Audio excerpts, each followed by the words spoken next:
Bienvenidos a otro episodio del podcast Derecho entre líneas, un proyecto entre la Asociación Cavalier del Derecho y Cavalier Abogados, en el que hablamos de una forma sencilla y descomplicada de los principales temas de interés y actualidad jurídica.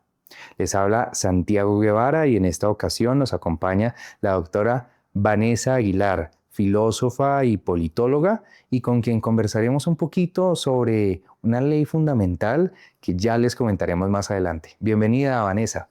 Un placer estar aquí invitada en este podcast tan importante que hace relevancia a todos los aspectos fundamentales y académicos que afectan a nuestras poblaciones en el país. Muchas gracias, Santiago, por la invitación y bueno, esperemos poder conversar un poco sobre esta ley que afecta de manera positiva a las poblaciones afrodescendientes en el país. Por supuesto, Vanessa, y para los que la están conociendo, ha sido durante varios años activista y política relacionada a los temas de las comunidades afro, raizales y palenqueras en Colombia. Y algo que me llamó mucho la atención es que ha sido parte y fue parte de la construcción de la Ley 70. Esta Ley 70 es una de las normas fundamentales, por no decir la norma fundamental, en lo relacionado a la protección de las comunidades afrodescendientes en Colombia. ¿Y quién mejor que Vanessa para contarnos un poco de la historia de, bueno, cómo eran esos antecedentes, cómo era antes de la Ley 70 y cómo llegaste a ese punto del camino en donde te cruzaste, que la historia es muy curiosa, con el presidente César Gaviria, a decirle necesitamos una ley para la comunidad afro en Colombia? Bueno, de verdad que este tema me apasiona mucho porque yo me considero hija de la Ley 70, en el sentido de que cuando el presidente César Gaviria estuvo en la ciudad de Quibdó en el año 93, la Ley 70 fue sancionada el 27 de agosto de 1993 en la ciudad de Quibdó, donde lideresas como la exalcaldesa, exviceministra Zulia Mena, lideró junto a otros líderes de comunidades negras todo este proceso de trabajo en territorio y se logra que se crea, que el Congreso de la República, a través de lideresas como Piedad Córdoba, se sancionara y se creara la Ley 70 del 93 o Ley de Comunidades Negras. Entonces, cuando el presidente va a Quibdó a firmar la Ley 70, yo venía de criarme en San Andrés Islas, venía de San Andrés a terminar mis últimos años de estudios en Quibdó. Entonces yo le escribo unas cartas al presidente y el presidente me responde las cartas, pero no me responde lo que yo le preguntaba. Y el presidente llega a Quibdó y pide buscar a la joven que le escribe del grado 11, y esa joven era yo. Y es cuando yo termino en la plaza principal, donde está el presidente con casi todos sus ministros y los alcaldes del Chocó de su momento, sancionando la Ley 70. Y es cuando Vanessa da un discurso en nombre de los jóvenes afros y de los jóvenes negros del país en Quibdó.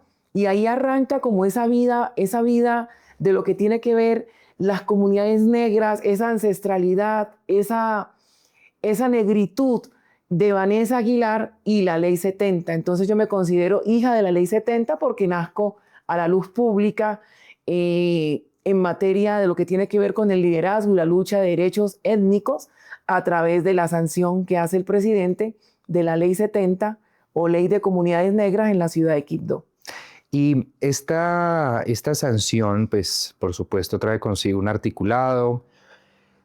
¿Cuál viste que fue el impacto y esa relevancia o esa necesidad de sancionar? ¿Por qué las comunidades negras en Colombia necesitan una ley? ¿Por qué tienen una ley aparte, pues, de tantas otras comunidades, de minorías étnicas, entre muchas otras? ¿Cuáles eran las necesidades específicas que para las comunidades negras se presentaban para llegar a esa ley? Bueno, Considero que primero, la Constitución del 91 trajo consigo unos cambios estructurales en el país, como por ejemplo el reconocimiento a la diversidad étnica y cultural de Colombia. Desde allí, nosotros nos damos cuenta que Colombia, en su estructura orgánica, en lo que tiene que ver con la composición de la población, no es igual. Tenemos poblaciones con características, modus vivendi y cultura distintas, como los pueblos indígenas, las comunidades negras, entre otras.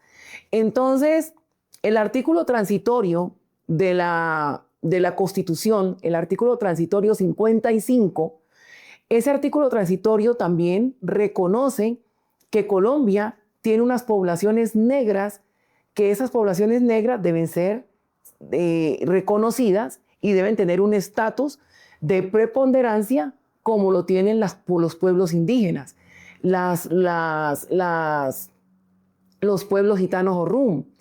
Entonces, a través de la T55, que es el que da el origen a la Ley 70, constitucionalmente hablando, entonces estos líderes afro arrancan un trabajo de reconocimiento en todo el territorio nacional y de solicitud al gobierno colombiano y a los grupos legislativos, tanto en Cámara como en Senado, para que se construya una ley que reconozca a las poblaciones negras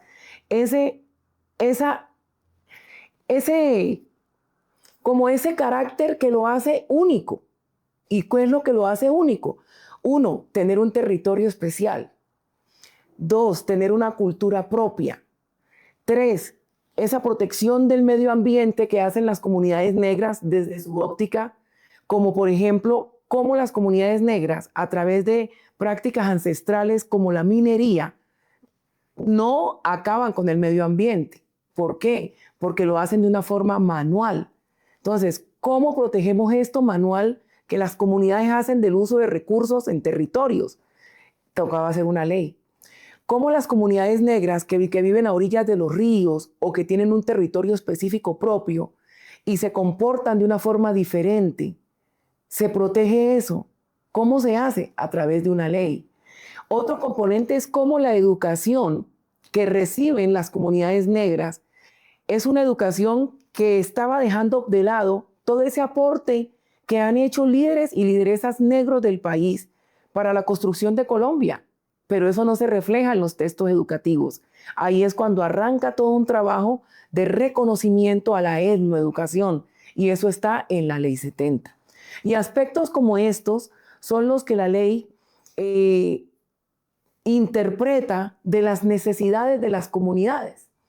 Y vuelvo, insisto, lideresas como Zulia Mena jugó un papel muy importante para que hoy esta ley, que viene del espíritu que nos trae el artículo transitorio 55 de la Constitución Política Nacional, de igual forma el artículo que reconoce la diversidad étnica y cultural en el país. Entonces, esto conllevó a que hoy tengamos esta ley, que es la máxima ley que tenemos las comunidades negras en Colombia. También se han dado acciones jurídicas, como por ejemplo autos que la Corte Constitucional ha emitido para poder darle fuerza a la ley, como por ejemplo el reconocimiento al río Atrato como sujeto de derechos, el reconocimiento a los derechos de las mujeres y especialmente de las mujeres negras, a su organización y participación.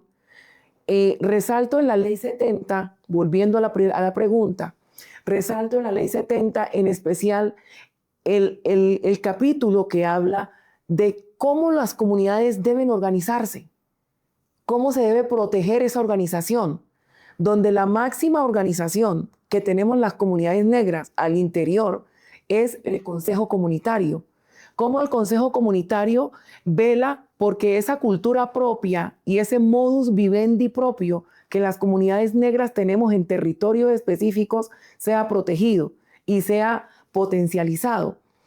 Cómo a través del Consejo Comunitario se hacen expresiones de participación política, porque se hacen elecciones internas para elegir sus miembros y sus miembros directivos, se construyen planes de acciones en su interior y todo lo que tiene que ver con el comportamiento y relacionamiento de las comunidades dentro de este territorio especial es direccionado por el Consejo Comunitario.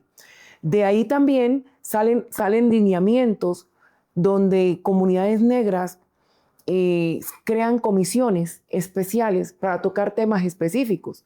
De ahí nace la Comisión Consultiva de Alto Nivel, de ahí nacen las comisiones académicas de alto nivel, las comisiones que tienen que ver con medio ambiente, con todos los temas que afectan a las comunidades y que el país requiere. Se crean comisiones que ya vienen funcionando desde hace más de 20, 30 años, desde que se crea la ley, desde que se sanciona la ley. Y esto ha obligado a que las comunidades nos organicemos. ¿Y nos organicemos para qué? Para que en nuestros territorios se proteja esa diversidad cultural, se potencie la vida misma y se construya desde el territorio todo este desarrollo étnico desde su cosmovisión. Algo muy valioso que rescato dentro de lo que mencionaste es, más allá del reconocimiento de trasfondo, está una conservación de la cultura, una preservación de todo lo que hay alrededor de un desarrollo cultural, étnico, de este Pacífico y Caribe, donde tenemos más que todo habitantes de población afrodescendiente.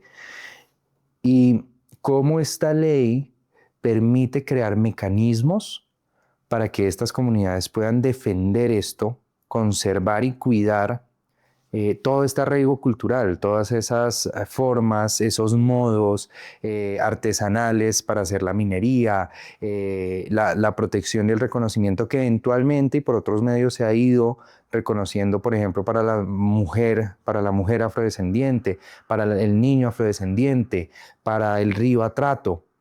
Y eso pues le da un valor bastante significativo a esa perspectiva que desde la Ley 70 se intenta ir formando como norma fundamental, como lo veníamos mencionando desde el principio, esa ley principal que marca el camino y que va haciendo la ruta que, por supuesto, desde el trabajo comunitario, desde el trabajo social y desde el activismo, pues se ha ido consolidando a través de los años.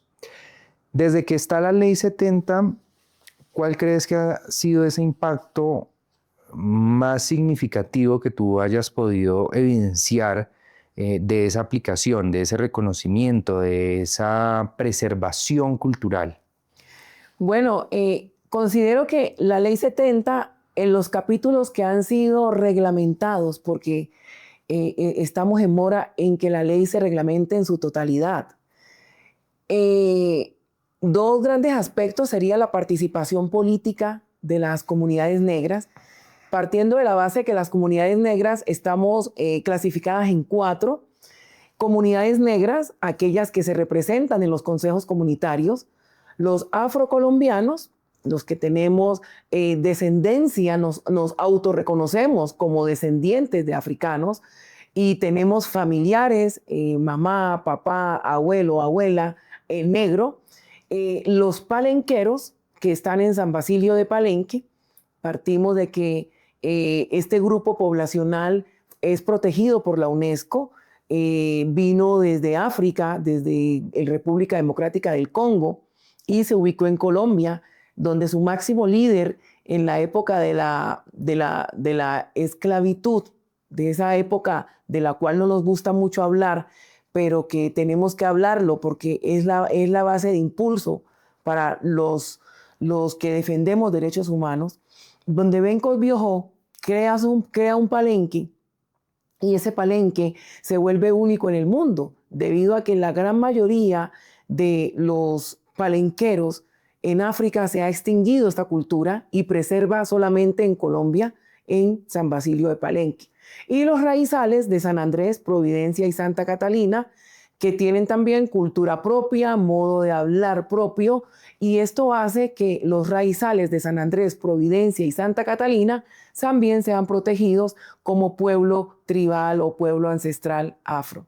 Entonces, la participación desde los consejos comunitarios, las comisiones consultivas y los otros organismos de participación al interior de las dinámicas propias de los grupos afrocolombianos o de las comunidades negras, me parece importante porque eso genera una autonomía política para estas poblaciones. Y la participación, que también viene desde el artículo transitorio 55, la participación política electoral en el Congreso de la República, donde 2 curules son para las comunidades negras, para la Cámara. Entonces, las comunidades negras tenemos un espacio político por ley y por constitución en el Congreso de la República, donde se eligen dos miembros en la Cámara Baja o en la Cámara de Representantes y se llaman 2 curules para las comunidades negras, donde a propósito de esto, la primera congresista, tanto mujer, que obtuvo esta curul en Colombia fue Zulia Mena García, quien lideró todo ese proceso reivindicatorio de derechos anterior a la ley y después de la ley. Con todo lo que ha pasado con la Ley 70, pues a través de los años, la Ley 70 pues ya tiene un tiempo y un desarrollo que, como nos comentabas, todavía hay una parte importante pendiente y que estamos esperando pues que desde el legislativo se manifiesten y sigan completando de a poquito las piecitas del rompecabezas, del inmenso rompecabezas que es proteger a toda una comunidad que hace parte pues de la sociedad colombiana.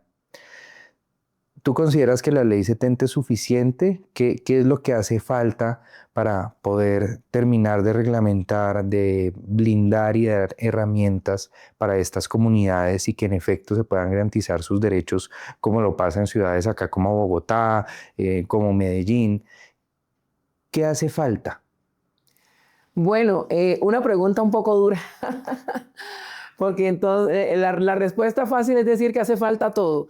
Pero considero que la Ley 70 es como el primer escalón que las comunidades negras en Colombia hoy tenemos y que nos permite darle viabilidad a ese artículo constitucional que reconoce la diversidad étnica y cultural del país.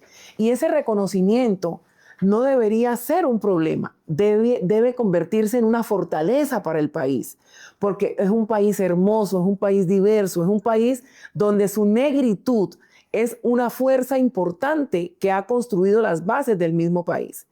Entonces, la Ley 70, primero, pues debe reglamentarse en su totalidad para que pueda tener como vida y vida en territorio. Partimos de la base que Colombia cuenta con la segunda ciudad con mayor número de afrodescendientes en América, después de Salvador de Bahía en Brasil, que la segunda ciudad es Cali. Cali es como la capital del Pacífico colombiano.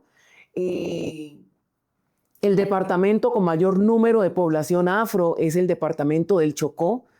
Ciudades como Bogotá, ciudades como Cali, Cartagena, tienen mucha población afrodescendiente que por motivos del desplazamiento o situaciones de oportunidad nos hemos visto abocados a venirnos a estas ciudades grandes para poder generar desarrollo y poder tener expectativas de ideas de cómo nosotros podemos mejorar calidad de vida, cómo nosotros podemos generar también en cierta medida protección a nuestras vidas, porque para nadie es un secreto que nuestros territorios afrodescendientes, y especialmente del Pacífico colombiano, son territorios que se ven afectados por la violencia, esa violencia que nos ha desplazado, que ha destruido familias y que ha matado oportunidades para nuestros jóvenes.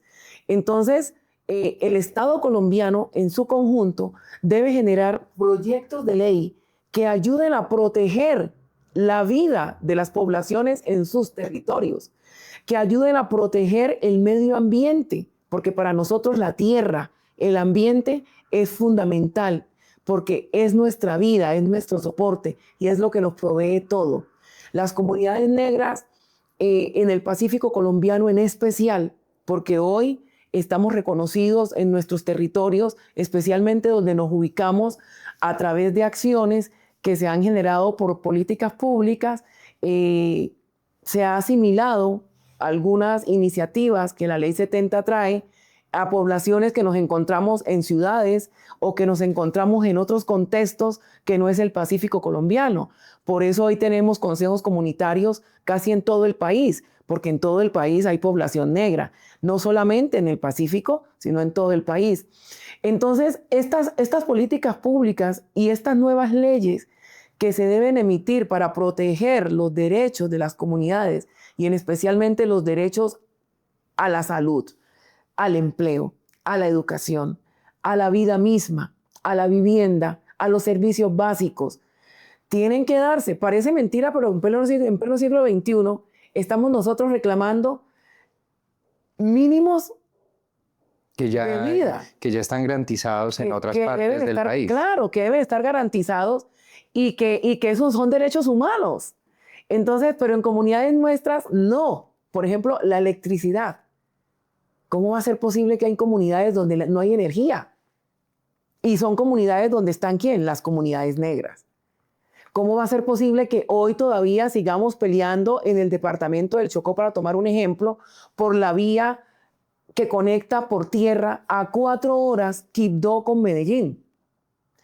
Lo mismo pasa con Pereira y Quibdó. Seguimos todavía reclamando que nos pavimenten las vías, colocándole muertos al país porque transitan por unas vías, se vienen derrumbes y mueren personas. O sea, en pleno siglo XXI son cosas que no se deben permitir y que no se deben dar. Lo mismo sucede con el Pacífico Caucano. Hoy el Pacífico Caucano está aislado del centro del Cauca porque no hay una carretera. Toca ir en avión o hacer una vuelta por Buenaventura para poder desde ahí coger un barco, una lancha y por agua, 6, 7 horas, llegar a los pueblos más cercanos. Entonces creo que Colombia, en esa desigualdad de oportunidades que le ha negado a las poblaciones negras en Colombia, y repito Colombia, porque mi país tiene que ser un país, como lo dice la Constitución, diverso, respetuoso de esa diversidad étnica y cultural, y eso conlleva a toda esa etapa de desarrollo social que las comunidades negras venimos reclamando y venimos solicitándole a toda una nación para que nos la garanticen. La relevancia sobre todo de estos espacios y de estas conversaciones es abrir el debate desde esa perspectiva jurídica de cómo podemos, desde el desarrollo normativo, desde el desarrollo jurisprudencial, entender y encontrar esas herramientas para poder dar mecanismos a estas comunidades, que en efecto yo creo que la Ley 70 es un gran ejemplo, es un gran ejemplo de cómo una norma jurídica impacta de forma directa a toda una comunidad, a todo un sistema cultural, a todo un sistema étnico que hace parte de nuestro país, que es ampliamente desconocido, que ha sido invisibilizado y que no cuenta con las mismas garantías que otros sectores de la sociedad, y que precisamente esta ley representa ese faro de esperanza, por llamarlo de alguna manera, de cómo alcanzamos esa igualdad, cómo materialmente llegamos a garantizar estos derechos para estas comunidades que en efecto cuentan con muchas carencias, el tema de la luz, el trabajo, la educación. Y esta es la manera, y generando estas conversaciones, creo yo, que hacemos ese llamado a la acción, ese llamado no solamente desde el punto de vista político del legislador, sino desde el análisis jurídico. Creo que la academia tiene mucho que aportar para el desarrollo de normas eficientes, efectivas, para que las comunidades afrodescendientes en Colombia puedan tener la garantía de sus derechos. Bueno, Vanessa, muchísimas gracias por acompañarnos, por este espacio tan agradable. Ojalá más adelante podamos tener nuevas oportunidades de conversar sobre muchos otros temas. a ti, Santiago, por la oportunidad, porque las comunidades negras en Colombia no estamos pidiendo ni estamos reclamando que se nos regalen derechos. Estamos reclamando y estamos pidiendo que se nos respeten derechos. Por ejemplo, hay un meme que me gusta mucho, donde hay tres bancos, un banco bajo, un banco medio y un banco alto. Uh-huh. En el banco bajo hay un niño bajo, en el banco medio hay un niño medio y en el banco alto hay un niño alto. Y hay una barrera. El niño bajo tiene el mismo banco